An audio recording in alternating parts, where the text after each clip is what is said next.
Hi everybody, I hope everybody can see me now.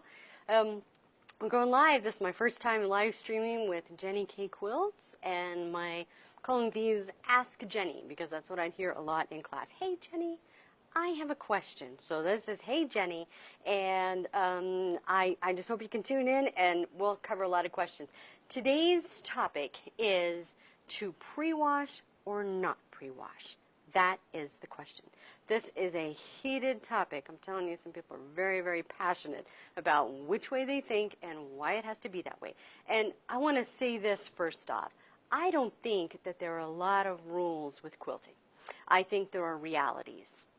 The reality is what you want to get, the end result, whatever you need to do to get the end result that you want. So that's the perspective that I'm coming from. Not that you have to have, hi Morna, not that you have to have everybody, not that you have to follow every rule that everybody says. You have to find the way that's going to work best for you. So let's get started. And may I just say, I know we've all heard the phrase that the camera adds 10 pounds. I think the selfie adds 10 years. I'm just saying, I just don't think it ever works out well. So, okay. Now, first thing I want to say that here's here's my pat answer with do you pre-wash or do you not pre-wash? My answer is it depends. I know, right? Full of clarity. But there are several questions that you need to answer to decide if you're going to pre-wash or not pre-wash your fabric. The first thing you need to ask, is it pre-cuts? Are you working with 2.5-inch pre-cut strips? Are you working with something that's laser cut? Like the quilt behind me on the wall there is from John Flynn. It's his Wheel of Mystery quilt. And all of those were laser pre-cut. If I would have washed them, I would have lost my mind because they would all be out of shape. There'd be fraying. It would just be a disaster. So I would recommend never washing pre-cuts just because it just doesn't work out well. What I would suggest instead, if you have concerns about it bleeding, I will share a tip for that. Okay, so then the next question would be, will it shrink? Which is something you do need to think about. With flannels, flannels will tend to shrink. And so I always pre-wash the flannels. And I always, you always pre-wash flannels. And it seems like the panels that you make, you need them to be exactly the particular size. Of course, they shrink if you're going to wash them. So I would wash those first so you can accommodate whatever size they end up being, especially when you're working with panels. So that's another concern. And some fabric lines, some fabrics will shrink when you wash them. And if it's going to be really super, super critical to your design, then I'd suggest washing them first. And the next question is, will it bleed? Am I anticipating that this is going to bleed at all? Now, usually, I think fabrics tend to bleed based on the, like if it's a really dark fabric, it's going to bleed if you put an extra really white fabric. It just will. I think you certainly increase the chances. But that is something to ask, will it bleed? I have some fabric, some woven fabric from Guatemala, and it bleeds every time I wash it, every time I use it.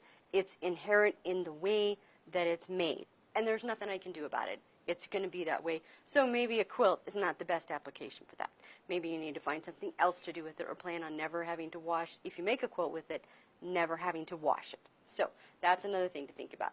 And if it does bleed, if you do have concerns about bleeding, here's a great trick. If you go to the dryer sheet, in your grocery store where the dryer sheets are, you go in there and there will be a thing called a color catcher.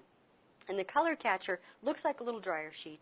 You throw it in the wash, and what it does is it kind of soaks up the extra dye that might be floating around in there. So if you have concerns about it bleeding, pre-wash it with that dye, with the dye catcher, and that will alleviate a lot of the issues.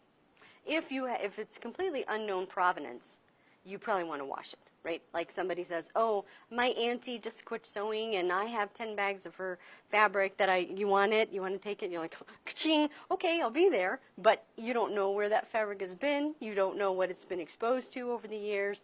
So in something like that, when you have no idea where it's coming from, yes, I would pre-wash that just to be sure, just to be safe. Now, you need to ask yourself, too, is what I'm making, will it need to be cleaned? For example, a baby blanket. That's going to need to be cleaned, my friend.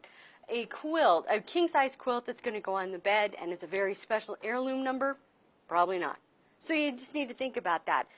Then you wouldn't need to worry so much about pre-washing those other ones. But, you know, a baby quilt, the blanket that you cuddle up with on the couch, the quilt that you cuddle up with on the couch, that definitely is going to need to be washed. So yeah, pre-wash it and kind of treat it the way it's going to be beforehand. You can, you don't necessarily have to. The other thing you need to think about too, like this quilt, the Flynn quilt behind me, is that is it just going to hang on the wall? Or, you know, if it's just going to hang on the wall and be like an art quilt, I like to leave those as unwashed as possible. Sort of thinking like it's a flat, smooth appearance, like a work of art that I want to create. So I wouldn't wash it then. I wouldn't wash the fabric ahead of time. I know that some people grew up, especially with the hard, fast rule. You bring your quilt fabric home, you wash it, you dry it, you press it, and you starch it, and you put it away. Well, I'm sorry. I brought that fabric home. Who has that kind of time to take those steps? I want to get busy. I want to start cutting. I already have 5,000 steps to do just to get this halfway done. I don't want to take the time with that. I want to get started. So you have the freedom to do that if that's what you want to do. Now, mentioning this quilt behind me, this is the Wheel of Mystery block, and I just want to say, if you guys go on my website and you sign up for my email, I will give you my pattern for a quilt that uses this square, and it's called How Many Circles. You can go on there, you can get it for free. If you are already signed up to my email, you can send me an email saying that you want the free pattern, and I will send that to you as well. So everybody can get a free pattern. Yay, yay. Okay, so let me cover just a couple things. One is that I'm able to come to you live today. I was having some technical issues, and I thought I wasn't going to be able to. But in a few weeks, I'm going to do what I call a semi-live broadcast. I am going to be filming for Fawns and Porter, filming a Block of the Month thing. And as I'm filming that, when I'm done for the day, I'm going to go around with the camera and I'm going to show you behind the scenes things like the green room and craft services and take you a little bit behind the camera. And I think that'd be a lot of fun because later when the free videos are released, you can kind of see and compare, say, I was back there, I saw that backstage, and kind of fun.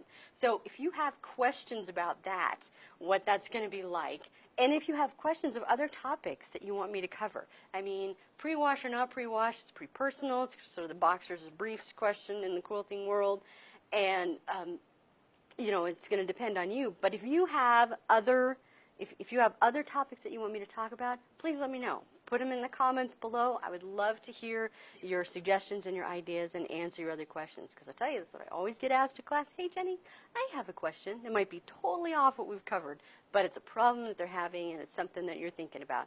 So I want to address those. All right, so thank you so much for tuning in.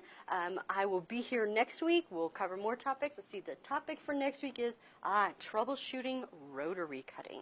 I've seen a lot of posts on that where people just struggle with that. You know, I had a gal in class, and I said, you know, rotary cutter is the supply on the supply list, right? And she says, because I've never used one, I can't use that, I hate them, I don't like them at all. I said, okay, well, just bring it, and we'll try.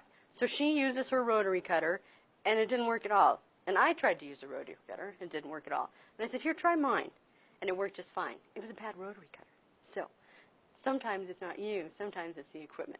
We're going to talk about that. I'm going to talk about all kinds of troubleshooting with rotary cutting and get those handled so you can get started cutting on that fabric that you just brought home that you did not pre-wash, or maybe you did pre-wash, whatever you wanted to do.